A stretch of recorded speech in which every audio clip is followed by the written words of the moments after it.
ओम नमो भगवते वासुदेवाय नमः। जय श्री कृष्णा, राधे राधे, हर हर महादेव। दोस्तों आइए आज हम सुनते हैं भगवान सत्यनारायण की कथा। आइए हम सभी अपने मन को पवित्र करके श्रद्धा और प्रेम के साथ आज की कथा का शुभारंभ करते हैं। प्रेम से बोलिए विघ्नहर्ता भगवान श्री गणेश की जय हो, श्री सत्यनारायण भगवान की जय हो। कथा से पहले हम सब भगवान सत्यनारायण का ध्यान करते हैं, जिनका स्वरूप शांति से पूर्ण है, जो शेष नाग पर शयन करते हैं और जिनकी नाभि में कमल है। वे देवताओं के ईश्वर हैं, जो समस्त संसार का आधार हैं, जो आकाश के समान असीमित हैं, जिनका रंग मेघ अर्थात बादलों के समान है और जिनका रूप शुभ है, जो श्री लक्ष्मी जी के पति हैं, जिनके नेत्र कमल के समान सुंदर हैं और जो योगियों के ध्यान में सदैव विराजमान रहते हैं। हम सब उन भगवान श्री विष्णु की वंदना करते हैं, जो संसार के सभी भयों का नाश करने वाले और समस्त दुखों को हरने वाले भगवान सत्यनारायण की जय हो। प्रेम से बोलिए भगवान विष्णु की जय हो, श्री लक्ष्मी नारायण भगवान की जय हो। पौराणिक कथा के अनुसार एक समय नैमिषारण्य तीर्थ में शौनक आदि 88,000 ऋषियों ने श्री सूत जी से कहा, प्रभु इस कलयुग में वेद विद्या रहित मनुष्यों को प्रभु भक्ति किस प्रकार मिलेगी और उनका उद्धार कैसे होगा। हे श्रेष्ठ, कोई ऐसा तप कहिए जिससे थोड़े समय में पुण्य प्राप्त होवे और मनवांछित फल मिले। ऐसी कथा को सुनने की हमारी इच्छा है। सर्वशास्त्र ज्ञाता श्री सूत जी बोले, हे वैष्णव, मैं पूज आप सब ने प्राणियों के हित की बड़ी सुंदर बात पूछी है। अब मैं उस श्रेष्ठ व्रत को आप लोगों से कहूंगा, जिस व्रत को नारद जी ने श्री लक्ष्मी नारायण भगवान से पूछा था और लक्ष्मीपति ने मुनिश्रेष्ठ नारद जी से कहा था। सो ध्यान पूर्वक सुनो। एक समय योगी राज नारद जी दूसरे के हित की इच्छा से अनेक लोकों में घूमते हुए मृत लोक में आ पहुंचे। यहाँ अनेक योनियों में जन्मे हुए प्रायः सभी मनुष्यों के अपने कर्मों के अनुसार अनेकों दुख से पीड़ित देखकर सोचा कि किस यत्न के करने से निश्चय ही प्राणियों के दुखों का नाश हो सकेगा। ऐसा मन में विचार कर देवर्षि मुनि श्री विष्णु लोक को गए। वहां श्वेत वर्ण और 4 भुजाओं वाले देवों के इस नारायण को देखकर, जिनके हाथों में शंख चक्र गदा और पद थे तथा वरमाला पहने हुए थे, स्तुति करने लगे, हे भगवान, आप अत्यंत शक्ति से संपन्न हो और मन तथा वाणी भी आपको नहीं पा सकती है। आपका आदि मध्य अंत ही नहीं है। आप निर्गुण स्वरूप सृष्टि के आदिभूत और भक्तों के सभी दुखों को नष्ट करने वाले हो। आपको मेरा नमस्कार है। नारद जी से इस प्रकार की स्तुति सुनकर भगवान श्री विष्णु बोले, हे मुनिश्रेष्ठ, आपके मन में क्या है? आपका किस काम के लिए हमारे यहाँ आगमन हुआ है? निसंकोच कहिए। तब नारद मुनि बोले, प्रभु, मृतलोक में सब मनुष्य जो अनेक योनियों में पैदा हुए हैं, अपने अपने कर्मों के द्वारा अनेक प्रकार के दुखों से दुखी हो रहे हैं। हे नाथ, यदि आप मुझ पर दया रखते हो तो बतलाइए कि उन मनुष्यों के सब दुख थोड़े से ही प्रयत्न में कैसे दूर हो सकते हैं। तब श्री विष्णु भगवान जी बोले, हे नारद, मनुष्य की भलाई के लिए तुमने बहुत अच्छी बात पूछी है। जिस काम के करने से मनुष्य मोह से छूट जाता है, वह मैं कहता हूँ, सुनो। बहुत पुण्य देने वाला स्वर्ग तथा मृत लोक दोनों में दुर्लभ एक अत्यंत उत्तम व्रत है। आज मैं प्रेमवश होकर तुमसे कहता हूँ, श्री सत्यनारायण भगवान का यह व्रत अच्छी तरह विधि पूर्वक करके मनुष्य धरती पर आयु पर्यंत सुख भोग कर मरने पर मोक्ष को प्राप्त होता है। श्री भगवान के वचन सुनकर नारद मुनि बोले, भगवान, उस व्रत का फल क्या है, क्या विधान है और व्रत किसने किया था और किस दिन यह व्रत करना चाहिए? विस्तार पूर्वक कहिए। भगवान विष्णु बोले, हे नारद, दुख शोक आदि को दूर करने वाला, धन धान्य को बढ़ाने वाला, सौभाग्य तथा संतान को देने वाला यह व्रत सब स्थानों पर विजय करने वाला, भक्ति और श्रद्धा के साथ किसी भी दिन मनुष्य श्री सत्यनारायण की प्रातः काल के समय ब्राह्मणों और बंधु बांधुओं के साथ धर्मपरायण होकर पूजा करे, भक्ति भाव से नैवेद्य केले का फल सहित दूध, घी और गेहूं का आटा सवाया लेवे। गेहूं के अभाव में साठी का चूर्ण भी ले ले और यह सब पदार्थों को भगवान को अर्पण कर देवे तथा बंधुओं सहित ब्राह्मणों को भोजन करावे। तत्पश्चात स्वयं भोजन करे। रात्र में नृत्य गीत आदि का आयोजन कर सत्यनारायण भगवान का ध्यान करते हुए समय बिताए। इस तरह व्रत करने पर मनुष्य की इच्छा निश्चय ही पूरी होती है। विशेष रूप से काली काल में भूमि पर यही मोक्ष का सरल उपाय है। प्रेम से बोलिए श्री सत्यनारायण भगवान की जय हो। सत्यनारायण भगवान की व्रत की कथा का पहला अध्याय संपूर्ण हुआ। दूसरा अध्याय श्री सूत जी बोले, ऋषियों, जिसने पहले समय में इस व्रत को किया था उसका इतिहास कहता हूँ, ध्यान पूर्वक सुनो। सुंदर काशीपुरी नगरी में एक अत्यंत निर्धन ब्राह्मण रहता था। वह भूख और प्यास से बेचैन हुआ नित्य पृथ्वी पर घूमता था। ब्राह्मणों से प्रेम करने वाले भगवान ने ब्राह्मण को दुखी देखकर बूढ़े ब्राह्मण का रूप धारण कर उसके पास जाकर आदर पूर्वक पूछा, हे विप्र, तुम नित्य दुखी होकर पृथ्वी पर क्यों घूमते रहते हो? ब्राह्मण, यह सब मुझसे कहो, मैं सुनना चाहता हूँ। तब वह ब्राह्मण बोला, मैं निर्धन ब्राह्मण हूँ, भिक्षा के लिए पृथ्वी पर फिरता रहता हूँ। हे भगवान, यदि आप इससे छुटकारा पाने का कोई उपाय जानते हो तो कृपा कर मुझे बताएं। वृद्ध ब्राह्मण बोला, हे विप्र, सत्यनारायण भगवान मनोवांछित फल देने वाले हैं, इसीलिए तुम उनका पूजन करो, जिसके करने से मनुष्य सब दुखों को मुक्त हो जाता है। तब ब्राह्मण को व्रत का सारा विधान बतलाकर बूढ़े ब्राह्मण का रूप धारण करके श्री सत्यनारायण भगवान वहीं से अंतर्ध्यान हो गए। जिस व्रत को वृद्ध ब्राह्मण ने बतलाया मैं उसको अवश्य करूंगा, यह निश्चय करके उसको पूरी रात नींद नहीं आई। सवेरे उठकर सत्यनारायण भगवान के व्रत का निश्चय कर वह भिक्षा के लिए चल दिया। उसको भिक्षा में बहुत सारा धन मिला, जिससे बंधु बांधुओं के साथ उसने सत्यनारायण भगवान का व्रत किया। इसके करने से वह ब्राह्मण सब दुखों से छुटकारा मिल गया, उसको अनेक प्रकार की संपत्तियों से युक्त हुआ। उस समय से वह ब्राह्मण हर मास व्रत करने लगा। इस तरह सत्यनारायण भगवान के व्रत को जो भी करेगा वह मनुष्य सभी दुखों से छूट जाएगा। इस तरह नारद जी से सत्यनारायण भगवान का कहा हुआ यह व्रत मैंने तुमसे कहा, हे विप्रो, अब और क्या कहूँ। तब ऋषिगण बोले, हे मुनीश्वर, संसार में इस ब्राह्मण से सुनकर किस किसने इस व्रत को किया, हम सब यह भी सुनना चाहते हैं। इसके लिए हमारे मन में अत्यंत जिज्ञासा हो रही है। सूत जी बोले, मुनियों, जिसने इस व्रत को किया है वह सब भी सुनो। एक समय वह ब्राह्मण धन और ऐश्वर्य के अनुसार बंधु बांधुओं के साथ व्रत करने को तैयार हुआ। उसी समय एक लकड़ी बेचने वाला बूढ़ा आदमी आया और वह बाहर लकड़ियों को रखकर ब्राह्मण के मकान में गया। प्यास से दुखी लकड़हारा उनको व्रत कर देखकर ब्राह्मण को नमस्कार किया, कहने लगा, यह आप क्या कर रहे हैं? इसके करने से क्या फल मिलता है? कृपा करके मुझे बताएं। तो ब्राह्मण ने कहा, यह सब मनोरथ पूर्ण करने वाला यह सत्यनारायण भगवान का व्रत है। इसकी ही कृपा से मेरे घर में धन धान आदि की वृद्धि हुई है। ब्राह्मण से इस व्रत के बारे में जानकर लकड़हारा अत्यंत प्रसन्न हुआ और चरणामृत लेकर प्रसाद ग्रहण करने के बाद वह अपने घर को गया। अगले दिन लकड़हारे ने अपने मन में इस प्रकार का संकल्प लिया कि आज गांव में लकड़ी बेचने से जो धन मिलेगा उसी से सत्यनारायण भगवान का उत्तम व्रत करूंगा। ऐसा मन में निश्चय कर वह बूढ़ा आदमी लकड़ियां लेकर सिर पर रखकर जिस नगर में धनवान लोग रहते थे ऐसे सुंदर नगर को गया। उस दिन वहां पर उसे उन लकड़ियों का दाम पहले से चौगुना मिला। तब वह लकड़हारा दाम लेकर अति प्रसन्न होकर पके केले, शक्कर, घी, दूध, दही और गेहूं का चूर्ण इत्यादि सत्यनारायण भगवान के व्रत की कुल सामग्रियों को लेकर अपने घर गया। फिर उसने अपने परिवारजनों को बुलाकर विधि के साथ भगवान का पूजन और व्रत किया। उस व्रत के पुण्य प्रभाव से वह बूढ़ा लकड़हारा धन, पुत्र आदि से युक्त हुआ और संसार के समस्त सुख भोग कर अंत में वैकुंठ लोक को चला गया। श्री सत्यनारायण भगवान की जय। श्री सत्यनारायण व्रत का दूसरा अध्याय संपूर्ण हुआ। तीसरा अध्याय।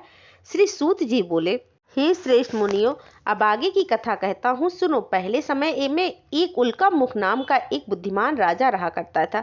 वह सत्यवक्ता और जितेंद्रिय था। प्रतिदिन देव स्थानों पर जाता और गरीबों को धन देकर उनके कष्ट दूर करता था। उसकी पत्नी कमल के समान मुख वाली और सती साध्वी थी। पुत्र प्राप्ति के लिए भद्रशिला नदी के तट पर उन दोनों ने सत्यनारायण भगवान का व्रत किया। उस समय वहां एक साधु नाम वैश्य आया। उसके पास व्यापार के लिए बहुत सारा धन था। वह नाव को किनारे पर ठहराकर राजा के पास आ गया और राजा को व्रत करते हुए देखकर विनय के साथ पूछने लगा, हे राजन, भक्ति युक्त चित्त से ये आप क्या कर रहे हैं? मेरी सुनने की इच्छा है, सो आप मुझे बताइए। तब राजा बोला, हे वैश्य, अपने बांधुओं के साथ पुत्र आदि की प्राप्ति के लिए यह महाशक्तिमान सत्यनारायण भगवान का व्रत और पूजन मैं कर रहा हूँ। राजा के वचन को सुनकर साधु आदर से बोला, हे राजन, मुझसे भी इसका सब विधान कहो। मैं भी आपके कहे अनुसार इस व्रत को अवश्य करूंगा। मेरी भी कोई संतान नहीं और मुझे विश्वास है कि इस व्रत के करने से निश्चय ही मुझे संतान प्राप्ति होगी। तब राजा से सब विधान सुनकर व्यापार में निवृत्त होकर वह आनंद के साथ अपने घर को गया। साधु ने अपनी स्त्री को संतान देने वाले इस व्रत को सुनाया और प्रण किया कि जब मेरे यहाँ संतान हो जाएगी तो मैं इस व्रत को करूंगा। साधु ने ऐसे वचन अपनी पत्नी लीलावती से कहे। एक दिन उसकी पत्नी पति के साथ आनंदित होकर संसारिक धर्म में प्रवृत्त होकर श्री सत्यनारायण भगवान की कृपा से गर्भवती हो गई और 10वें महीने में उसके एक सुंदर कन्या ने जन्म लिया। वह कन्या दिनों दिन इस तरह बढ़ने लगी जैसे शुक्ल पक्ष की चंद्रमा बढ़ता हो।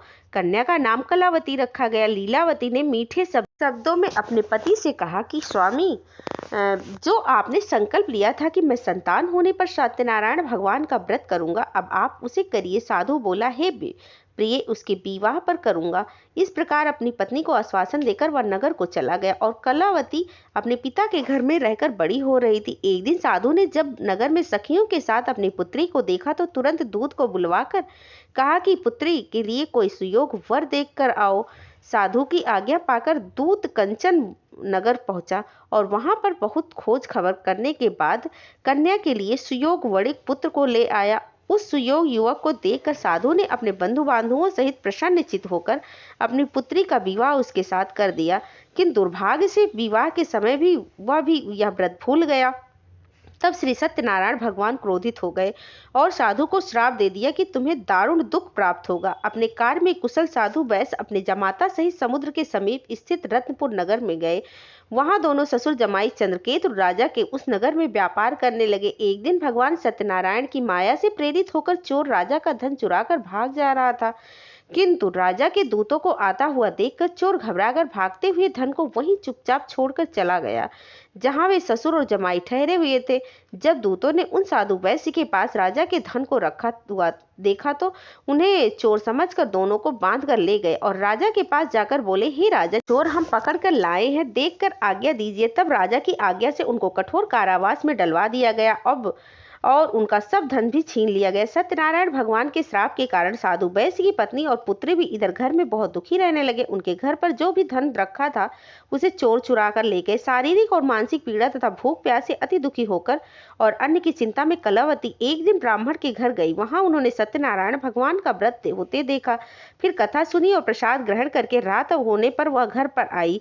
तब उसकी माता ने कलावती से पूछा कि पुत्री, तू अब तक कहाँ थी और तेरे मन में क्या चल रहा है? तब कलावती कहने लगी, माते, मैंने एक ब्राह्मण के घर पर श्री सत्यनारायण भगवान का व्रत होते देखा। कन्या के ऐसे वचन सुनकर लीलावती भगवान के पूजन की तैयारी करने लगी। लीलावती ने परिवार और बंधुओं सहित श्री सत्यनारायण भगवान का पूजन किया और वर मांगा कि मेरे पति और दामाद शीघ्र घर आ जाएं। साथ ही प्रार्थना की, अब हम सबका अपराध क्षमा करो। सत्यनारायण भगवान का इस व्रत से संतुष्ट हुए और राजा चंद्रकेतु को स्वप्न में दर्शन देकर कहे, हे राजन, तुमने जिन दोनों वैश्य को बंदी बना रखा है वे निर्दोष है, उन्हें प्रातः ही छोड़ दो और उनका सब धन उनको वापस दे दो, तो मैं तेरा धन और राज्य सब नष्ट कर दूंगा। राजा से ऐसे वचन कहकर भगवान अंतर ध्यान हो गए। प्रातःकाल राजा चंद्रकेत ने सभा में अपना स्वप्न सुनाया। दोनों वणिक पुत्रों को कैद से मुक्त कर सभा में बुलाया। दोनों ने आते ही राजा को नमस्कार किया। राजा मीठे वचनों से बोला, हे महानुभाव, तुम्हें देववश ऐसा कठिन दुख प्राप्त हुआ है, अब तुम्हें कोई भय नहीं है। ऐसा कहकर राजा ने उनको नए नए वस्त्र आभूषण पहनाए। उनका जितना धन लिया था उनको दोगुना धन देकर आदर सहित विदा कर दिया। तब वे दोनों वैश्य अपने घर को चल दिए। श्री सत्यनारायण भगवान की जय। श्री सत्यनारायण व्रत का तीसरा अध्याय संपूर्ण हुआ। चौथा अध्याय श्री सूत जी बोले, साधु बनिया मंगलाचार कर और ब्राह्मणों को धन देकर अपने नगर के लिए चल पड़ा। साधु के कुछ दूर जाने पर इधर भगवान श्री सत्यनारायण की इसकी सत्यता की परीक्षा लेने के विषय में जिज्ञासा हुई। तब वे डंडी का वेश बनाकर उस बनिए के सामने गए और पूछा, साधु, तुम्हारे नाव में क्या भरा है? तब धन के मद में चूर हो दोनों महाजनों ने अवहेलना पूर्वक हंसते हुए कहा, डंडी सन्यासी को पूछ रहे हो, क्या कुछ मुद्रा लेने की इच्छा है? हमारी नाव में तो लता और पत्ते भरे हुए हैं। उनकी ऐसी निष्ठुर वाणी सुनकर डंडी वेशधारी भगवान बोले, तुम्हारी बात सच हो जाए। ऐसा कहकर डंडी सन्यासी का रूप धारण किए हुए भगवान कुछ दूर जाकर समुद्र के समीप बैठ गए। इधर डंडी के चले जाने पर नित्य क्रिया करने के बाद उतराई हुई यानी जल में ऊपर की ओर आई हुई नौका को देखकर साधु अत्यंत आश्चर्य में पड़ गया और नाव में लता और पत्ते आदि देखकर मूर्छित होकर पृथ्वी पर गिर पड़ा। होश आने पर वणिक पुत्र चिंतित हो गया। तब उसके दामाद ने इस प्रकार कहा कि आप शोक क्यों करते हो? डंडी ने श्राप दे दिया है। इस स्थिति में वही चाहे तो सब कुछ ठीक कर सकते हैं, इसके संचय नहीं, अतः उन्हीं की शरण में हमको चलना चाहिए और वही मन की इच्छा पूर्ण होगी। दामाद की ऐसी बात सुनकर साधु बनिया उनके पास गया और वह डंडी को देखकर उसने भक्ति पूर्वक उन्हें प्रणाम किया और आदर पूर्वक कहने लगा कि आपके सम्मुख मैंने जो कुछ कहा था वह असत्य भाषण रूप अपराध किया था।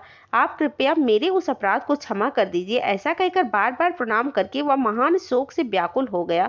डंडी ने उस बनिया को रोते हुए देखकर कहा, हे मूर्ख, मेरी बात सुनो। मेरी पूजा से उदासीन होने के कारण तथा मेरी आज्ञा से ही तुमने बार बार दुख को प्राप्त किया है। भगवान की ऐसी वाणी सुनकर वह उनकी स्तुति करने लगा और साधु ने कहा कि हे प्रभु, यह आश्चर्य की बात है कि आपकी माया से मोहित होने के कारण ब्रह्मदेवी भी आपके गुणों और रूपों को यथावत रूप से नहीं जान पाती हैं। फिर मैं मूर्ख आपकी माया से मोहित होने के कारण भला कैसे जान सकता हूँ। प्रभु, आप मुझ पर कृपा कीजिए और मुझ पर प्रसन्न होइए। मैं अपनी धन संपत्ति के अनुसार आपकी पूजा करूंगा। मैं आपकी शरण में हूँ। मेरा जो नौका में स्थित पूरा धन था उसको और मेरी रक्षा करें। उस बनिए की भक्ति युक्त वाणी सुनकर भगवान जनार्दन संतुष्ट हो गए और भगवान जनार्दन उसे अभिष्ट वर प्रदान कर वहीं अंतर्ध्यान हो गए। इसके बाद वह साधु अपनी नौका में चढ़ा और उस धन धान्य से भरी हुई देखकर भगवान सत्यदेव की कृपा से हमारा मनोरथ सफल हुआ है, ऐसा कहकर स्वजनों के साथ उसने भगवान की विधिवत पूजा की। भगवान श्री सत्यनारायण की कृपा से वह आनंद से परिपूर्ण हो गया और नाव को प्रयत्न पूर्वक संभाल कर अपने देश के लिए प्रस्थान किया। साधु बनिए ने अपने दामाद से कहा, वह देखो, मेरी रत्नपुरी नगरी दिखाई दे रही है। इसके बाद उसने अपने धन के रक्षक दूत को अपने आने का समाचार देने के लिए अपनी नगरी में भेजा। उसके बाद उस दूत ने नगर में जाकर साधु की पत्नी को हाथ जोड़कर प्रणाम किया और उसके लिए अभिष्ट बात की कि सेठ जी अपने दामाद और बंधु वर्ग के साथ बहुत सारे धन के साथ आ रहे हैं। दूत के मुख से यह बात सुनकर वह अत्यंत आनंदित हुई और उस साध्वी ने श्री सत्यनारायण भगवान की पूजा करके अपनी पुत्री से कहा, पुत्री, मैं साधु के दर्शन करने के लिए जा रही हूँ, तुम भी जल्दी आना। माता का ऐसा वचन सुनकर व्रत को समाप्त कर प्रसाद का परित्याग करके कलावती भी अपने पति का दर्शन करने के लिए चल पड़ी। इससे भगवान सत्यनारायण रुष्ट हो गए और उन्होंने उसके पति को उस नौका के साथ धन के साथ ही हरण कर लिया, जल में डुबो दिया। इसके बाद कलावती कन्या अपने पति को न देखकर महान शोक से रुदन करती हुई पृथ्वी पर ही गिर पड़ी। नाव को अदृश्य देखकर साधु बनिया ने सोचा कि यह क्या आश्चर्य हो गया है। नाव का संचालन करने वाले भी सभी चिंतित हो गए। इसके बाद वह लीलावती भी कन्या को देखकर दुख से व्याकुल हो गई और अत्यंत दुख से विलाप करती हुई अपने पति से इस प्रकार बोली, स्वामी, अभी अभी नौका के साथ यह अदृश्य कैसे हो गए? न जाने किस देवता की उपेक्षा से यह नौका हरण कर ली गई है या फिर सत्यनारायण भगवान महत्तम कौन जान सकता है।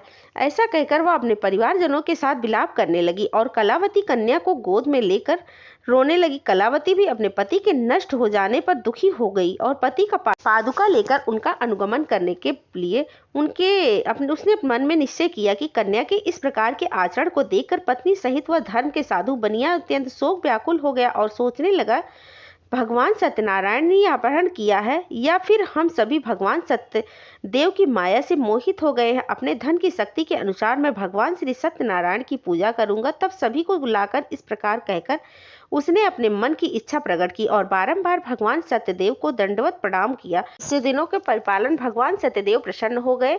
भक्त वत्सल भगवान ने कृपा कर पूर्वक आकाशवाणी की कि तुम्हारी कन्या प्रसाद छोड़कर अपने पति को देखने के लिए चली आई है। निश्चय ही इस कारण उसका पति अदृश्य हो गए। यदि घर जाकर यह प्रसाद ग्रहण करके वापस आए तो साधु बनिया तुम्हारी पुत्री पति को प्राप्त करेगी। इसे संचय नहीं। कलावती ने भी यह दिव्य आकाशवाणी सुनी तो वह शीघ्र ही अपने घर गई और उसने प्रसाद ग्रहण किया और वापस आकर उसने अपने परिवारजनों और अपने पति को भी देखा। तब कलावती कन्या ने अपने पिता से कहा कि पिताजी, अब तो घर चलिए, देरी क्यों कर रहे हैं? कन्या की बात सुनकर वणिक पुत्र संतुष्ट हो गया और विधि विधान से भगवान सत्यनारायण का पूजन करके धन तथा बंधु बांधवों के साथ अपने घर को गया। इसके बाद पूर्णिमा और संक्रांति पर्वों पर भगवान सत्यनारायण का पूजन करते हुए इस लोक में सुख भोग कर अंत में वह सत्यपुर बैकुंठ लोक को चला गया। प्रेम से बोलिए श्री सत्यनारायण भगवान की जय हो। श्री सत्यनारायण भगवान व्रत कथा की चौथा अध्याय संपूर्ण हुआ। पांचवा अध्याय। श्री सूत जी बोले, श्रेष्ठ मुनियों, अब इसके बाद मैं दूसरी कथा कहूंगा, आप लोग ध्यान पूर्वक सुनिए। अपनी प्रजा का पालन करते हुए तत्पर तुंगध्वज नामक एक राजा था। उसने सत्यदेव के प्रसाद का परित्याग करके दुख प्राप्त किया। एक बार वह वन में बहुत से पशुओं को मारकर वट वृक्ष के नीचे आया। वहां उसने देखकर कि गोपगण बंद बांधुओं के साथ संतुष्ट होकर भक्तिपूर्वक भगवान सत्यदेव की पूजा कर रहे हैं। राजा यह सब देखकर अहंकार वश न तो वहां गया और न उसने भगवान सत्यनारायण को प्रणाम ही किया। पूजन के बाद सभी गोपगण भगवान को प्रसाद राजा के समीप रखकर वहां से लौट गए और इच्छा अनुसार उन सभी ने भगवान को प्रसाद ग्रहण किया। इधर राजा को प्रसाद का परित्याग करने से बड़ा दुख हुआ। उसका संपूर्ण धन धान्य, सभी गौरव, पुत्र सब नष्ट हो गए। राजा ने मन में यह निश्चय किया कि अवश्य ही भगवान सत्यनारायण ने हमारा नाश कर दिया है, इसीलिए मुझे वहां जाना चाहिए जहां श्री सत्यनारायण भगवान का पूजन हो रहा था। ऐसा मन में निश्चय करके वह राजा गोपगणों के समीप गया और उसने गोपगणों के साथ भक्ति श्रद्धा से युक्त होकर विधि पूर्वक भगवान सत्यदेव की पूजा की प्रारंभ कर दिया। सत्यदेव की कृपा से वह पुनः धन धान और पुत्रों से संपन्न हो गया तथा इस लोक में सभी सुखों को भोग कर अंत में सत्यपुर वैकुंठ लोक को प्राप्त हुआ।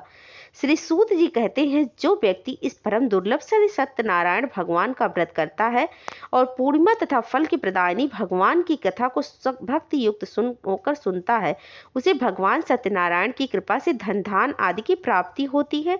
दरिद्र धनवान हो जाता है और बंधन से पड़ा हुआ बंधन से मुक्त हो जाता है। डरा हुआ व्यक्ति भय मुक्त हो जाता है। यह सत्य बात है, इसमें संशय नहीं है। इस लोक में वह सभी इच्छित फलों को भोग कर अंत में सत्यपुर वैकुंठ लोक को जाता है। हे ब्राह्मणों, इस प्रकार मैंने आप लोगों से भगवान सत्यनारायण के व्रत को कहा, जिसे करके मनुष्य सभी दुखों से मुक्त होकर जाता है। कलयुग में तो भगवान सत्यदेव की पूजा विशेष फल प्रदान करने वाली है। भगवान विष्णु को ही कुछ लोग काल, कुछ लोग सत्य, कोई ईश और कोई सत्य देव तथा दूसरे लोग सत्यनारायण नाम से जानते हैं। अनेक रूप धारण करके भगवान श्री सत्यनारायण सभी का मनोरथ सिद्ध करते हैं। कलयुग में सनातन भगवान विष्णु ही सत्य व्रत रूप धारण करके सभी का मनोरथ पूर्ण करने वाले होंगे। हे श्रेष्ठ मुनियों, जो व्यक्ति नित्य भगवान सत्यनारायण की व्रत कथा को पढ़ता है, सुनता है, भगवान सत्यनारायण की कृपा से उसके सभी पाप नष्ट हो जाते हैं। हे मुनीश्वर, पूर्व काल में जिन लोगों ने भगवान श्री सत्यनारायण का व्रत किया था, उनके अगले जन्म का वृतांत कहता हूँ, आप लोग सुनिए। महान प्रजा संपन्न सत्तानंद नाम के ब्राह्मण सत्यनारायण भगवान के व्रत करने के प्रभाव से दूसरे जन्म में सुदामा नामक ब्राह्मण हुआ और उस जन्म में भगवान श्री कृष्ण का ध्यान करके उनको मोक्ष प्राप्त किया। लकड़हारा भील गुहों का राजा हुआ और अगले जन्म में उसने भगवान श्री राम की सेवा करके मोक्ष प्राप्त किया। महाराज उल्का मुख दूसरे जन्म में राजा दशरथ हुए, जिन्होंने श्री रंगनाथ जी की पूजन करके अंत में वैकुंठ धाम प्राप्त किए। धार्मिक और सत्यवत साधु पिछले जन्म के सत्य व्रत के प्रभाव से अपने दूसरे जन्म में मोरध्वज नामक राजा हुआ। उसने अपने पुत्र के आदिदेव भगवान विष्णु को अर्पित कर मोक्ष को प्राप्त हुआ। महाराज तुंगध्वज जन्मांतर में स्वयं भूबनु हुए और भगवत संबंधी संपूर्ण कार्यों का अनुष्ठान करके वैकुंठ लोक को प्राप्त हुए। जो गोपगण थे, वे सब जन्मांतर में ब्रज मंडल में निवास करने वाले गोप हुए और सभी राक्षसों का संहार करके उन्होंने भी भगवान का शाश्वत धाम गोलोक प्राप्त किया। प्रेम से बोलिए श्री सत्यनारायण भगवान की जय, श्री लक्ष्मी नारायण भगवान की जय। जय श्री सत्यनारायण भगवान। कथा का पंचम अध्याय संपूर्ण और इसी के साथ कथा समाप्त होती है। प्रेम से बोलिए विष्णु भगवान की जय हो, लक्ष्मी नारायण की जय हो, श्री सत्यनारायण भगवान की जय हो। ओम नमो भगवते वासुदेवाय नमः। जय श्रीमन नारायण। धन्यवाद।